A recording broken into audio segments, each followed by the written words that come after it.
Good morning students, class 6 subject maths, chapter number 12।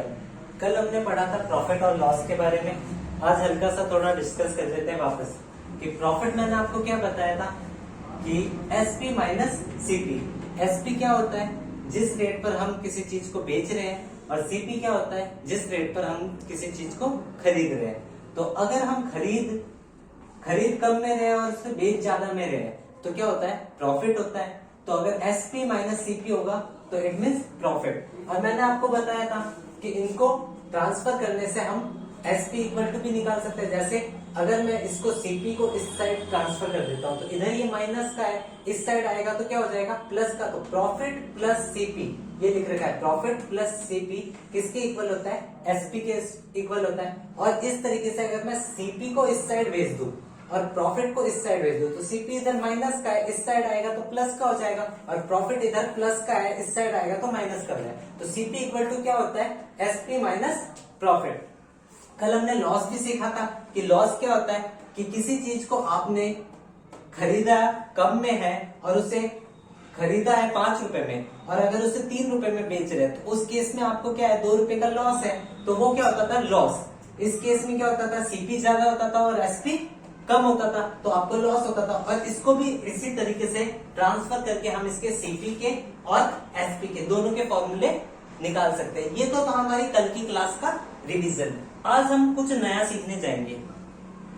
अब तक हमने ओनली प्रॉफिट और लॉस के बारे में जाना था। अब हम जानेंगे प्रॉफिट लॉस, प्रॉफिट परसेंटेज और लॉस परसेंटेज।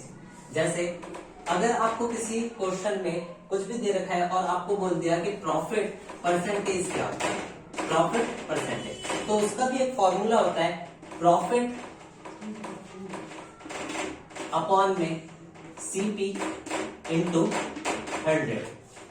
ऐसे कैसे? लॉस परसेंटेज का भी फॉर्मूला होता है, loss percentage equal to loss upon में सीपी इंटू 100। किसी भी क्वेश्चन में आपको हमेशा अपॉन में सीपी आएगा। इसमें भी देखिए प्रॉफिट परसेंट निकाल रहे हैं तब भी अपॉन में सीपी आ रहा है, और लॉस परसेंट निकाल रहे हैं तो भी अपॉन में सीपी आ रहा है। बस ये डिपेंड करता है कि आपको प्रॉफिट दे रखा है तो ऊपर प्रॉफिट आएगा, अगर आपको लॉस दे रखा है तो लॉस आएगा। अब जरूरी नहीं है कि आपको प्रॉफिट और लॉस दे रखे हो, आपको सीपी और एसपी भी दे सकते हैं। उनमें आपको प्रॉफिट हो रहा है या लॉस हो रहा है आपको पहले फाइंड करना पड़ेगा, उसके बाद आपको सॉल्व करना पड़ेगा।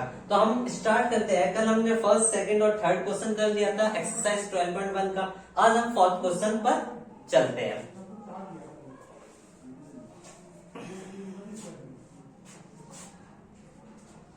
जैसे यही बताता हूं मैं आपको।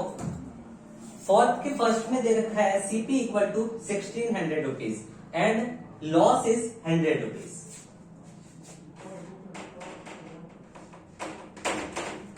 CP equal to 1600 rupees and loss equal to 100 rupees. अब इसमें आपको बोला है फाइंड प्रॉफिट परसेंट और loss percent in the following. तो यहाँ पर आपको लॉस दे रखा है, इट मींस ऑब्वियसली लॉस हुआ है। तो लॉस परसेंट का फॉर्मूला क्या है? ये equal to loss upon CP into 100। तो लॉस कितने रुपए का हुआ है? हमें 100 रुपीज का। तो लॉस की जगह लॉस आ जाएगा। अपॉन में क्या दे रखा है? सीपी। सीपी कितना है हमारा? 1600। तो अपॉन में 1600 इंटू क्या है? 100, तो इंटू 100। अब क्या होगा? आपको इसे कट कर लेना है। डबल जीरो से डबल जीरो कट हो गए। अब ऊपर के बचा 100 अपॉन में 16, तो इसे 2 की टेबल से कट करते हैं। 2 की टेबल में 10 कितने टाइम आता है? 5 टाइम, और 0 का 0। ऐसे 16 कितने टाइम आता है? 8 टाइम आता है। फिर 2 की टेबल से कट करते हैं। 2 की टेबल में 25 टाइम आता है, 50, और 8 कितने टाइम आता है? 4 टाइम। तो आपका परसेंट क्या आ रहा है? 25 अपॉन 4। इसे आप मिक्स फ्रैक्शन में भी लिख सकते हैं। मिक्स फ्रैक्शन में कैसे लिखेंगे? डिवाइड दे देते हैं। 24 आता है 6 टाइम, और 5 में से 4 गए 1, तो इसे कैसे लिखेंगे? 6 होल 1 अपॉन 4%। तो लॉस कितना परसेंट हुआ आपको? 6 होल 1 अपॉन 4%। एक दो क्वेश्चन और करके देख लेते हैं हम इस तरीके के। इसमें तो आपको लॉस दे रखा था, कोई ऐसा क्वेश्चन लेते हैं जिसमें सीपी और एसपी दे रखा है।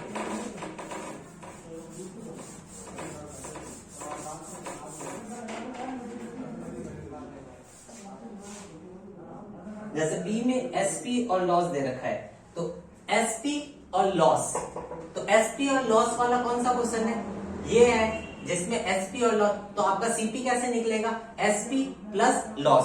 जैसे एसपी की वैल्यू है 4600, तो 4600 प्लस 800, तो 6400 प्लस 800, तो ये हो जाएगा 5400। तो 5400 आपका सीपी हो जाएगा। लॉस आपका 800 दे रखा है, तो ये loss percentage formula 800 upon 5400 into 100, cut कटा के जो भी आपका आएगा आंसर वही लॉस परसेंटेज हो जाएगा। सी देखते हैं हम। सी में हमें दे रखा है सीपी इक्वल टू रुपीज 5500 और एसपी आपको दे रखा है 6100 रुपीज, मतलब 6100। अब इस क्वेश्चन में आपने सीपी क्या है 5500 और एसपी है आपका 6100। तो इसको कैसे देखेंगे कि आपको लॉस हुआ है या प्रॉफिट, ये कैसे पता चलेगा कि आपने खरीदा कितने में, उसे 5500 में खरीदा है और 6100 में आप उसे क्या कर रहे हैं, वापस बेच रहे हैं। तो इसमें ऑब्वियसली आपको 600 का प्रॉफिट हुआ है, क्योंकि कम में खरीदा था और ज्यादा में बेच रहे हैं। तो प्रॉफिट का फॉर्मूला क्या होता है कि profit equal to SP minus CP. तो प्रॉफिट निकाल लेते हैं।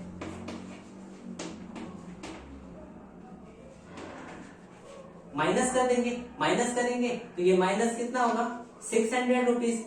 अब प्रॉफिट परसेंट निकालना है, तो प्रॉफिट परसेंट का फॉर्मूला क्या है कि प्रॉफिट अपॉन सीपी इंटू 100। तो प्रॉफिट आपको कितना होगा 600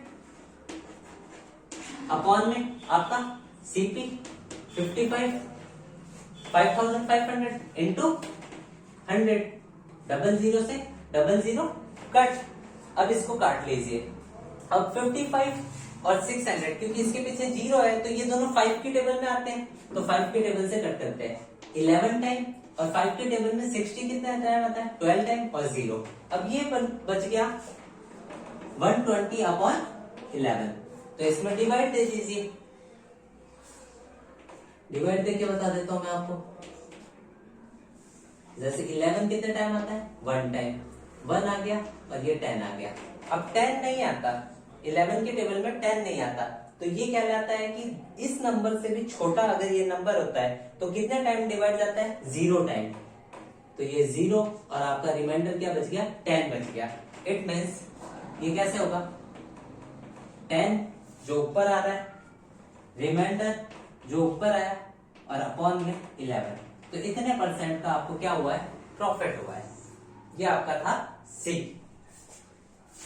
अब मैं आपको एक आध ऐसे ही समझा देता हूं। और जैसे डी में भी सीपी और एसपी, पर डी में क्या है सीपी इस बार 7000 है और आपका एसपी क्या है 5000 है।